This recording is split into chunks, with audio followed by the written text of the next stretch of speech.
Which indicator is commonly used in alkalimetry to detect the endpoint of the titration? A. Phenolphthalein. B. Methyl orange. C. Bromophenol blue. D. Bromothymol blue. The correct answer is A. Phenolphthalein is commonly used as an indicator in alkalimetry titrations. What is a key consideration when performing non-aqueous titrations? A. Temperature does not affect the reaction. B. The choice of solvent can impact the titration outcome. C. Only acids can be titrated in non-aqueous solutions.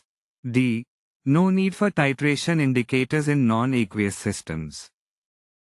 The correct answer is B.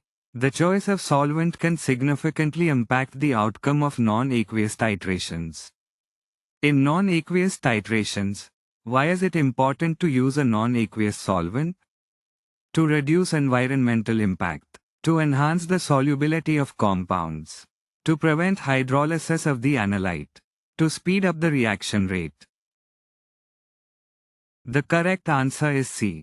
Using a non-aqueous solvent helps prevent hydrolysis of the analyte and maintains its stability during the titration process. Which of the following compounds is suitable for practical estimation by non-aqueous titration methods? A. Sodium chloride. B. Ephedrine HCl. C. Sodium hydroxide. D.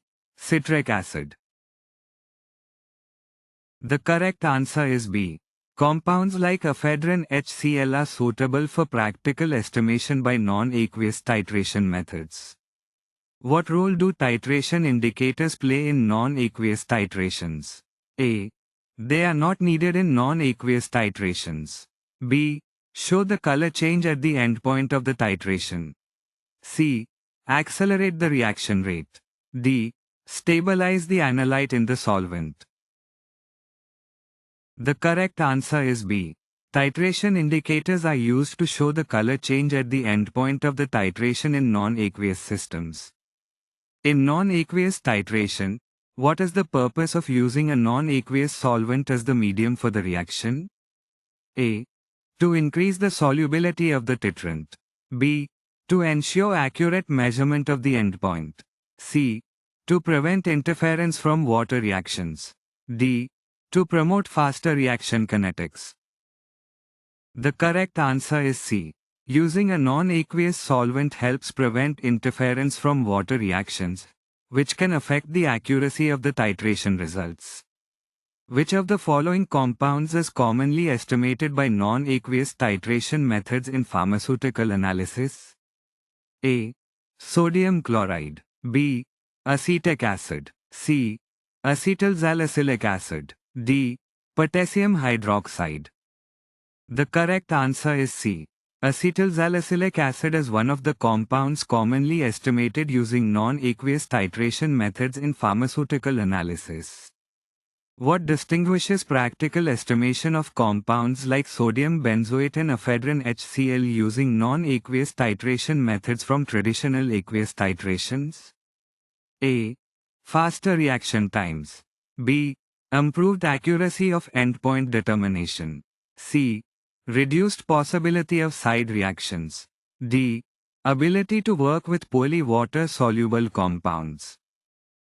The correct answer is D. One advantage of using non-aqueous titration methods is the ability to work with poorly water-soluble compounds like sodium benzoate and ephedrine HCl.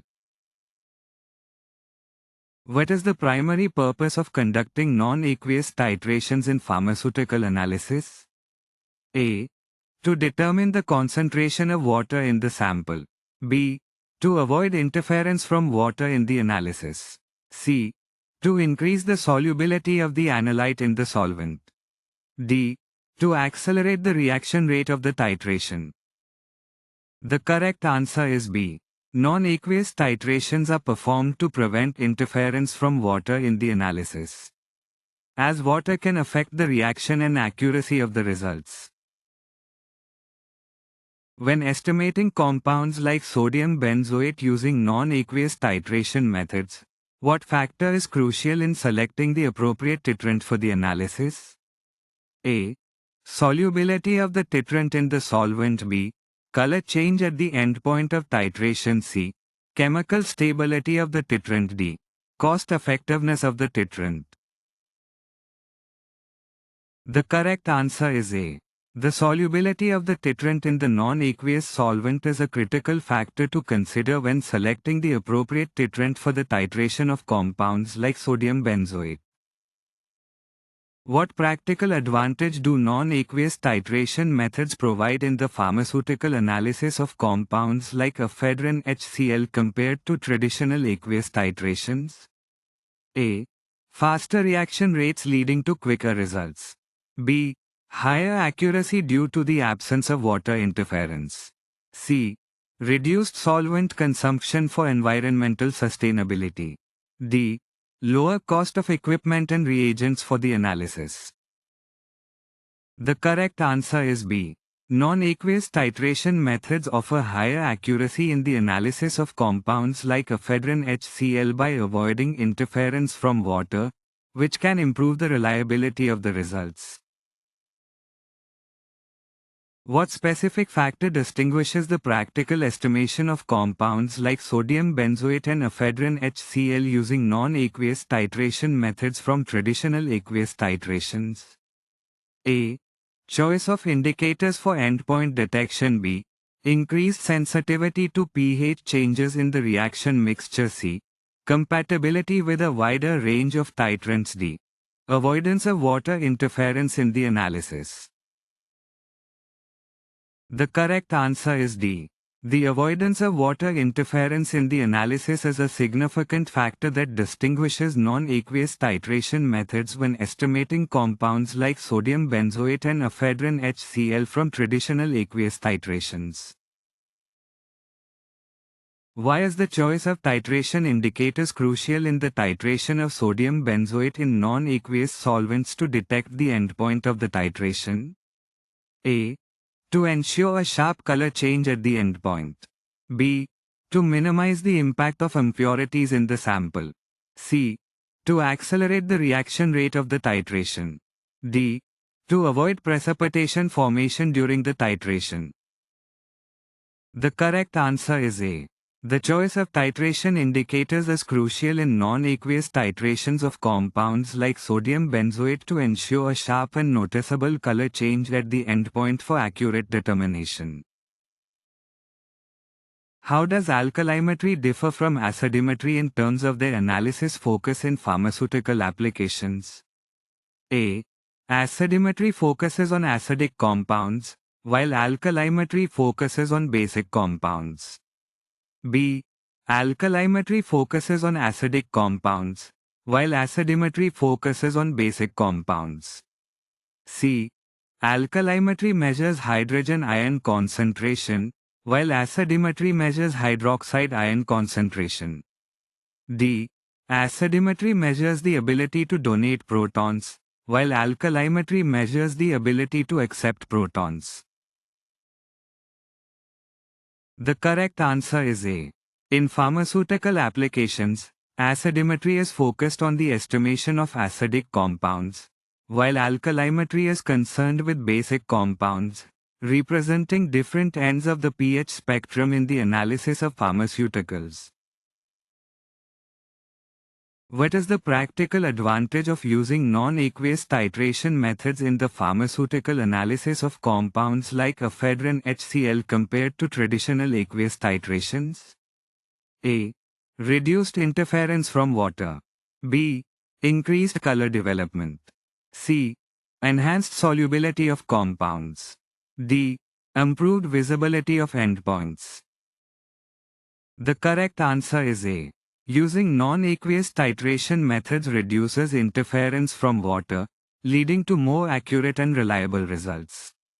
When estimating compounds like sodium benzoate using non-aqueous titration methods, what is a crucial factor in selecting the appropriate titrant for the analysis? A. Color change at equivalence point. B. Differentiation from other compounds. C. Compatibility with the analyte. D. Long shelf life of the titrant. The correct answer is C. Selecting a titrant that is compatible with the analyte is essential to ensure accurate and precise titration results. What specific factor distinguishes the practical estimation of compounds like sodium benzoate and ephedrine HCl using non-aqueous titration methods from traditional aqueous titrations? A. Indicator selection. B. Solvent choice. C. Titration endpoint. D. Analyte concentration.